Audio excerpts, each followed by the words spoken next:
and is interested in knowing much, much more about this, you can go to my website, exoticjewishhistory.com. I have an audiobook. I published an audiobook that you can listen to through your phone. You can make CDs. exoticjewishhistory.com, about 15 hours, going through all of Jewish history. Exoticjewishhistory.com, exactly, yes. If you don't speak English... Your site, Exotic Jewish History. Exotic Jewish History. Yes. I'm sorry that it doesn't come with such an excellent translator, so it's really only if you understand English well enough, but it gets 15 hours worth. Right now I can only give 15 minutes. So again, that's www.exoticjewishhistory.com, and you can translate it. If you have any, you can download it to your phone or any place else. If you have any difficulties, you can contact me. My email address is there. Now, 15 minutes worth. Anybody want to ask questions? I think the way that we'll do it is first I'll take a question in English, and then subsequently someone who doesn't speak English can address a question to the rabbi who can translate for me. Thank you very much. Okay, so a question or interest relating to what we discussed. Yes. 15 minutos para perguntas para quem quiser. As comunidades da Índia são de que época? As comunidades da Índia. Mas do Brasil. The communities in India, when did they begin? Yeah. Okay. The most community.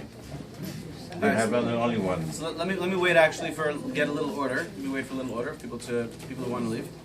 Anyone who is staying, if I can ask please to be quiet so that we can follow everyone's questions. Sorry, I apologize. Okay, so what's your name? Nissim. So Nissim is asking, with regard to the Indian Jewish communities, how far back do the oldest ones go? Well, there were certainly Jews who ended up in India in very, very, very early times, but we have no descendants from them. We have no records of them. The oldest community that we know of would probably be the Shaniwar Teli. Because the Bnei Menashe, I'm claiming, are probably not descended from Jews. If they are, the Bnei Menashe might in fact be the oldest community in India. Although even they themselves claim they traveled through China and ended up in India 1,000 years ago. But the Shaniwar Teli, we know, have been there for about 2,000 years. You want to hear something interesting? Most likely, you know when the Shaniwar Teli ended up there, and this is one of the stories they claim? They say that they ended up there during the Hasmonean revolt, during the Maccabean revolt, the Hanukkah revolt, when there were many, many Jews in Israel who wanted to be Hellenists. They said, let's have a gymnasium, let's study secular studies. And the Maccabees, who were very, very, very fanatic, much more fanatic than any of us would be today, the Maccabees said, no, we have to have just Torah, pure Torah, no secular studies at all. Later on, the Maccabees ended up becoming more of a Chabad approach. But at the very beginning, I don't know, there were deaths, there was scary stuff. In any case, there was a lot of Jews who said, we don't want to get involved. We think the Maccabees have a point. We think the Hellenists have a point. We think eventually you guys will figure it out. We don't want to get involved. And they left. They claimed, the Shaniwar Teli claimed that is who they are. They left during that period. This period occurred approximately 200 years before the start of the Common Era. 200 years before Jesus. So that's the definition of the oldest community that we can be pretty confident about. About 2,200 years ago, near Bombay. Sim. Provavelmente a comunidade mais antiga da Índia é o Shaniwar Teli, apesar de que se os Bnei Menashe realmente eles são os mais antigos, porque seria 2.000 anos atrás. E o Shaniwar Teli seria mais ou menos 1.000 anos atrás. Tá? A origem provável, que eles dizem que é a origem deles, eles teriam chegado na Índia na época dos Macabim, na época do milagre de Hanukkah, que é mais ou menos 200 anos antes da Era Comum. Ou seja, eles não queriam se envolver nas questões ali. Por um lado, os Macabim, eles eram muito contra a cultura grega, por outro lado, tinha aqueles que eram a favor da cultura grega. Enfim, eventualmente os Macabim acabaram também adotando mais para frente, depois que eles fizeram a revolta e derrubaram os gregos, eles também assumiram alguma coisa da cultura grega, mas seria um grupo de judeus que teria saído de Israel naquela época e chegado eventualmente lá na Índia. It's still going. You restarted. It's the third one. Thank you very much. Okay, we only have time for 2 more questions. Happily, the drinks and food are coming. Good. So people will be excellent idea. People will be able to. Great. Let's make sure these get passed around. Let's make sure everybody gets some. Let's take a break over here for a minute. I'll take a question in the meantime. Yes. Yeah, I heard about Afghani. And you'll be next, okay? You'll be next. Afghani community. There were just two Jews. That one don't speak to the other. Yes. Two Jews, three synagogues. Yes. The ones. That's the joke. The joke he's saying, in case anybody does not yet know it, the joke he says is that, like, there's a Jew found on a desert island, right? And he has 3 synagogues. Why 3 synagogues? He explains when they come to rescue him. This is where I daven during the week. This is where I daven Shabbos and holidays. This synagogue, you wouldn't catch me stepping foot into that synagogue. Bunch of shkotzim. But that's why there were 2 Jews. So yes, in Afghanistan, there were recently 2 Jews. One died. Now he doesn't talk to himself. But now there's only 1 Jew living in the old synagogue in Afghanistan. But more relevantly, the Pathan of Afghanistan, the Pashtun, the people who make up much of the Taliban, many people consider to be Jewish. For example, the fellow leading the charge now to bring the Bnei Menashe, my cousin's people, into Israel, his name is Michael Freund. He writes in the Jerusalem Post all the time. Michael Freund, I don't want to say, okay, it's difficult, but Michael Freund has an opinion that everybody should be Jewish. We should convert everybody. He had a Hillel sort of opinion. Like Hillel, it came to Hillel in the Talmud, somebody walks in to Shammai and says, Shammai, I heard that the Kohen Gadol, the high priest, he gets to wear a garment with 12 precious gems. I want to be the high priest. Shammai takes a ruler and chases him out of there. He goes to Hillel. Hillel says, wow, that's fantastic. Start studying. So he starts, Bereshis in Anfang, he learned in Yiddish. Bereshis in Anfang, Borle, Kind, Bashafen. Finally, eventually, he gets to the part about the Kohen Gadol. The Kohen Gadol has to be descended from Aaron. It says, V'chol Zor, anyone who's not descended from Aaron who enters just gets killed in the temple. He said, oy vey, I can't be Kohen Gadol, but still I want to be Jewish. So, this approach, you should make everybody Jewish, is sort of Rabbi Freund's approach. It's not an approach that I necessarily think is a very good approach in these days. In Hillel's days, I'm sure he knew better. If I lived in Hillel's days, I would say, Hillel, whatever you say goes. But we're not living in Hillel's days. We're living in different times. And I don't know necessarily they should make mass conversions.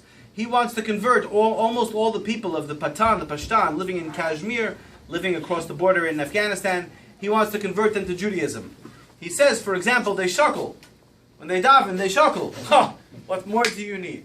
But also, Yitzhak ben Tzvi, in addition to my relative, Yitzhak ben Tzvi, the second president of Israel, he claims that they have some relevance to Judaism. So there might be some slight ancestry of Jewishness that they might actually have. But that's the story of Afghanistan today, the real Jews, the 2 and the 1, and also of thousands that if Michael Freund gets his way, will come to Israel and do the wonderful things they're doing in Afghanistan. Entendeu? Não? Mais ou menos? Tá. A questão aqui está falando sobre os judeus do Afeganistão. Sim? Então, em suma, que se sabe só tinha 2 judeus no Afeganistão, um brigava com o outro, não falava com o outro, enfim. Então, quando um deles morreu, aí o outro não conversa nem consigo mesmo. E tá. Em suma, a ideia mais ou menos ali é complicada. No entanto, existe sim uma possibilidade de ter um grande número de judeus lá no Afeganistão, né? Que é a seguinte: existem umas tribos Pathan e uma outra lá, Pashto. Essas 2 tribos são, os talibãs vêm basicamente deles, e eles têm algumas coisas que são talvez alguma ascendência judaica que justificaria então alguns milhares de judeus ali que poderiam eventualmente vir para Israel, se tornarem judeus, etc. Uma das características é que eles se balançam na hora, eles rezam nada mais judaico do que isso. Então, eventualmente, teria alguma ideia. Ele tem um parente, enfim, uma pessoa que escreve até nos jornais lá em Israel, chama-se Michael Freund, que ele tem uma ideia, um pouco exagerada, enfim, de que ele acha que devia converter todo mundo, trazer todo mundo para Israel. Ele não é exatamente a mesma opinião.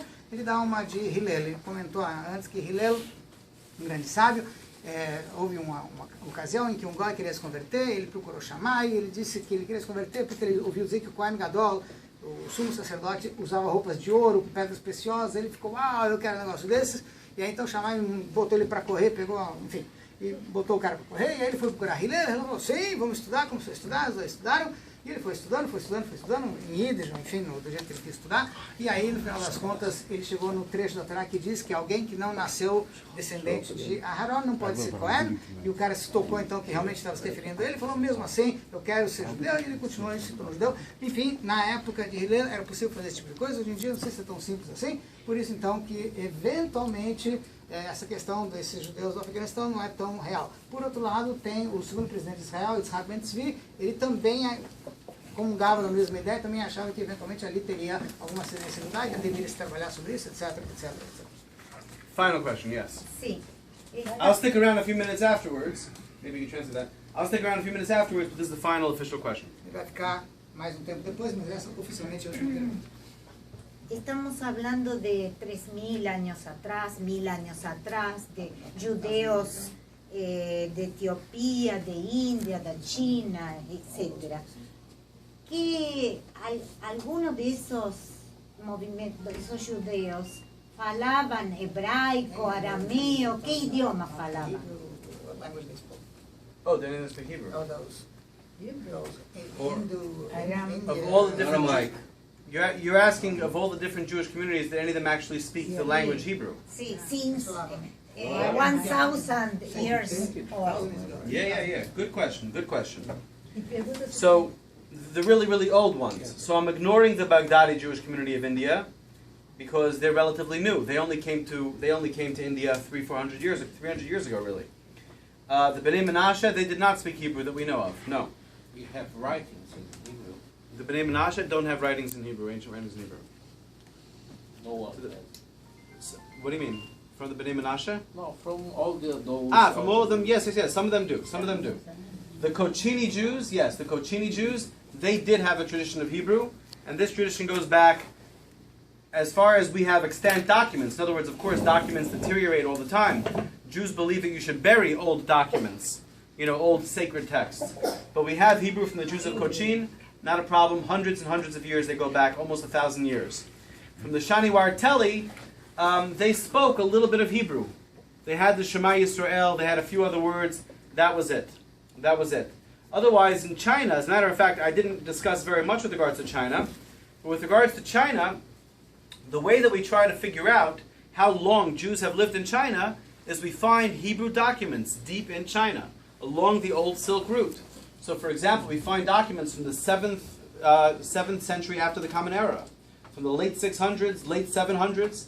We find documents from that time period in the old Silk Route heading into China that are written in Hebrew. Some of them religious, some not religious. One of them religious deals with the slichot, the penitence-based prayers that you say before the high holidays. The slichot, it says, Mi el kamocha, who is like you, O God, etc., etc. Other prayers deal with someone who's trying to get rid of some inferior sheep.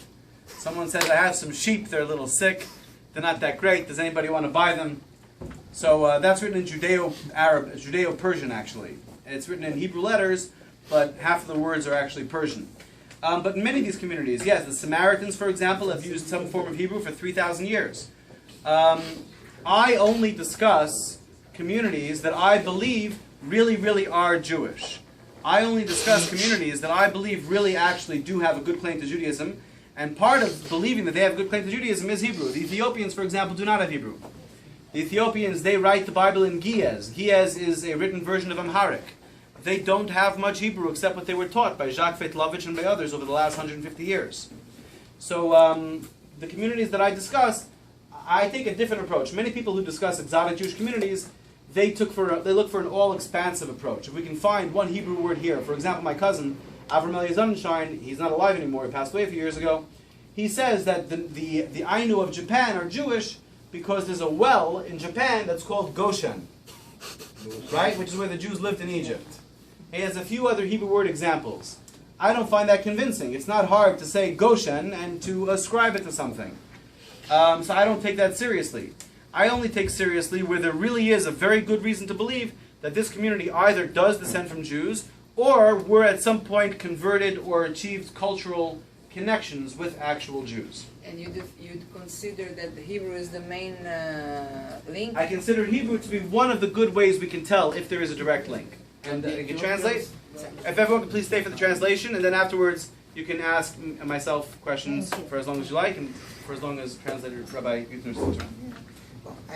Ele diz assim, dos judeus que estão aqui, os Bnei Menashe não tinham hebraico, então basicamente por isso que ele acha que tem uma questão aqui. Os de Cochin, eles até um tempo atrás eles têm, até hoje eles falam alguma coisa de hebraico, eles têm alguma Thank you. documentos, etc, etc. Então tem alguma coisa mais consistente. O Shanuar Teli, como a gente falou antes, eles falam Shema Israel, ele tem algumas coisas pontuais.